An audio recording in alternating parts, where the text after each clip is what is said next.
Hello students, welcome to my YouTube channel. आज का हमारा टॉपिक है field intensity on equatorial line of a dipole. Last video lecture में हमने field intensity at the axial position पे देखी थी। आज हम इक्वेटोरियल पोजीशन पे देखेंगे। इक्वेटोरियल पोजीशन जो होती है वो परपेंडिकुलर पोजीशन होती है डाइपोल की। तो शुरू करते हैं। हमारे पास एक डाइपोल है ए बी, जिसके ए पे charge minus Q charge placed है और पॉइंट बी पे जो है वो प्लस क्यू चार्ज रखा हुआ है, और दोनों चार्जेस के बीच का जो डिस्टेंस है वो 2a है। ओ पॉइंट जो है वो इसका सेंटर पॉइंट है डाइपोल का। हमारे पास ओ से कोई परपेंडिकुलर पॉइंट P है जहाँ पे हमें फील्ड इंटेंसिटी के बारे में स्टडी करनी है। तो हमें पता है जो पॉजिटिव चार्ज होता है उसके कारण जो फील्ड्स होती हैं वो अवे द चार्ज होती है, चार्ज से दूर जाती है। तो ये पॉजिटिव वाली जो इस पॉजिटिव के कारण जो इस पर फील्ड लगेगी वो अवे की तरफ जाएगी, इस साइड जाएगी।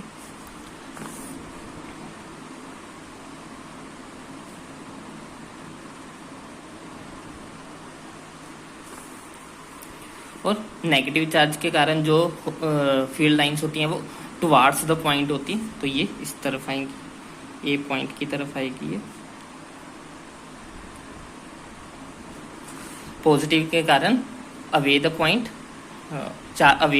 Away the charges, Q charge के अवे जा रही है, और नेगेटिव के कारण टुवार्ड द चार्ज आ रही है। तो ये हमारी सपोज हमारा ये एंगल अगर थीटा है तो हमारा ये एंगल भी थीटा हो जाएगा। जेड बन रहा है, अल्टरनेटिव एंगल्स हैं ये। और अगर ये एंगल भी हमारा थीटा होगा तो ये एंगल भी हमारा थीटा होगा। इसको हम मिला लेते हैं आपस में।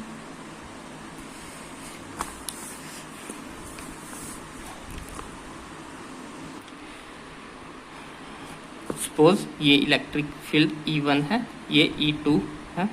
तो अब हम इनका एक्सप्रेशन लिख लेते हैं। E1 क्या होता है? E1 equal electric field intensity होती है 1/4 pi epsilon naught Q over R का स्क्वायर, जहाँ पे R क्या है? R होता है distance between the charge and the point, means Q minus Q और P के बीच का डिस्टेंस, मीन्स A और B का बीच का डिस्टेंस। अब क्योंकि ये परपेंडिकुलर डिस्टेंस है तो ये एक राइट एंगल ट्रायंगल होगा। सपोज जो पॉइंट P है वो इस पॉइंट O से R डिस्टेंस पे है, ये हम सपोज कर रहे हैं। तो ये पूरा डाइपोल की लेंथ 2a थी। अगर O जो है इसका सेंटर पॉइंट है तो OA जो होगा वही, तो जो OA है वो इक्वल टू A बन जाएगा। तो according to the Pythagoras theorem हमारे पास AP का स्क्वायर इज इक्वल टू हो जाएगा A square plus R square, means AP हमारे पास कितना आ गया? AP इज इक्वल टू हो गया root of A square plus R square. तो यहाँ पे यही AP जो है वो इक्वल टू R के है, ये इक्वल टू R के है, तो वही हमारा यहाँ पे हो जाएगा।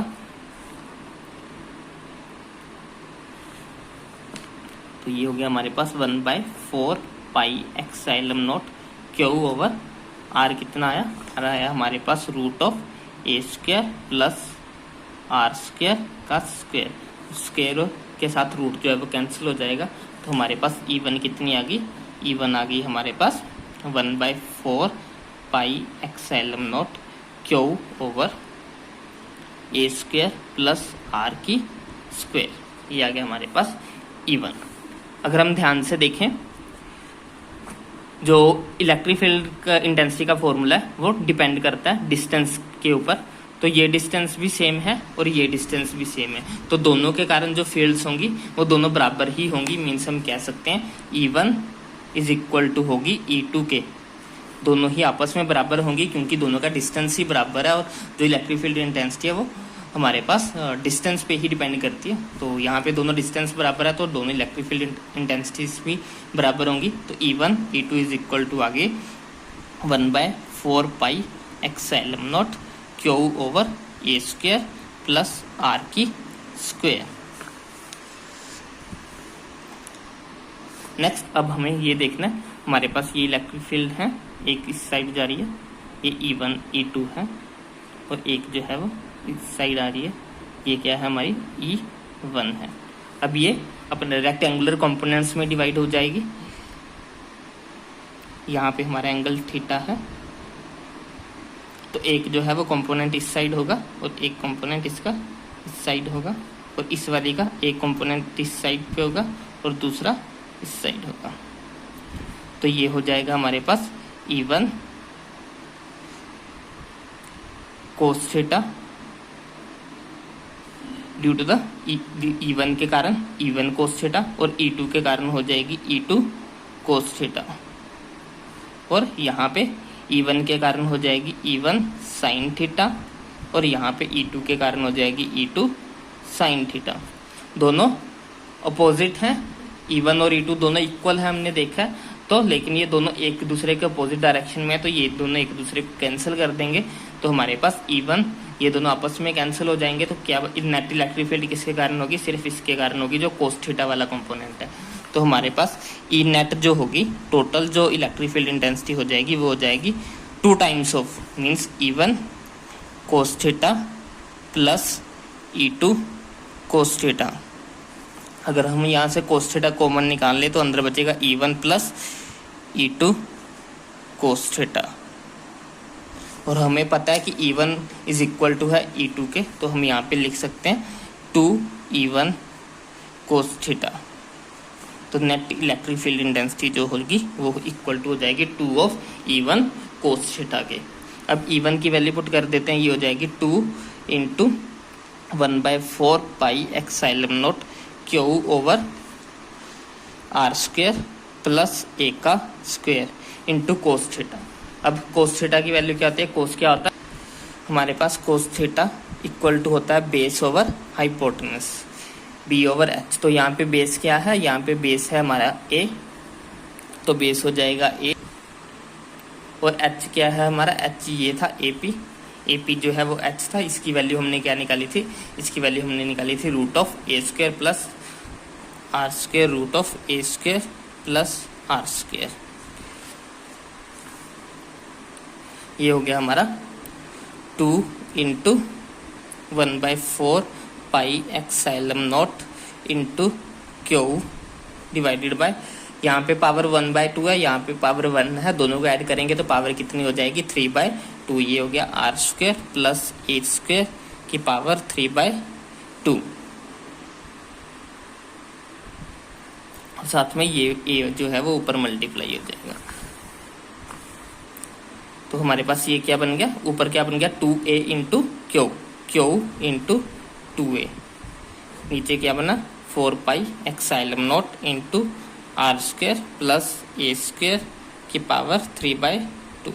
हमें पता है कि ये जो Q डाइपोल मोमेंट जो होता है, P dipole moment equal to होता है charge into distance between them. तो Q इंटू 2A को हम लिख सकते हैं डाइपोल मोमेंट, तो ये हो जाएगा P over 4 pi epsilon naught into R square plus A square की पावर 3/2। ये थी हमारी नेट इलेक्ट्रिक फील्ड का एक्सप्रेशन। अब इसका एक स्पेशल केस है कि अगर हमारा डाइपोल बड़ा छोटा हो, इफ डाइपोल इज स्मॉल, अगर डाइपोल काफ़ी छोटा हो मीन्स 2A जो है वो काफ़ी स्मॉलर हो R से। अगर हमारा 2A जो है वो बहुत ज़्यादा छोटा है R से, तो हम A की वैल्यू को जो है वो नेगलेक्ट कर सकते हैं, A की वैल्यू को हम फिर नेगलेक्ट कर सकते हैं। तो हमारे पास एक्सप्रेशन क्या बन जाएगा? E net is equal to dipole moment over 4 pi epsilon naught into R square plus A को A स्क्वेयर था प्लस A स्क्वेयर था, A को हम नेगलेक्ट कर रहे हैं तो यहाँ पे 0 ही हो जाएगा, तो यहाँ पे सिर्फ R स्क्वेयर बचेगा कि पावर 3/2, 2 से पावर 2 कट जाएगी, तो हमारे पास क्या बचेगा? Dipole moment over 4 pi epsilon naught R की पावर Q। तो ये है हमारी net electric field intensity at the position of equatorial. या फिर हम ये भी कह सकते हैं कि जो नेट इलेक्ट्रिक फील्ड इंटेंसिटी है वो डायरेक्टली प्रोपोर्शनल टू होती है डिस्टेंस का, inversely proportional to the distance का क्यूब डिस्टेंस की क्यूब के, और जो सिंगल चार्ज के कारण होती है वो स्क्वायर के होती है, उसमें पावर स्क्वायर होती है, जो डायपोल होता है उसमें पावर क्यूब होती है। बस ये हमें ध्यान रखना है। आई होप आपको समझ में आया होगा। अगर आपको नहीं समझ में आया तो एक बार वीडियो को फिर से देखिएगा, जरूर समझ में आ जाएगा। Thanks for watching.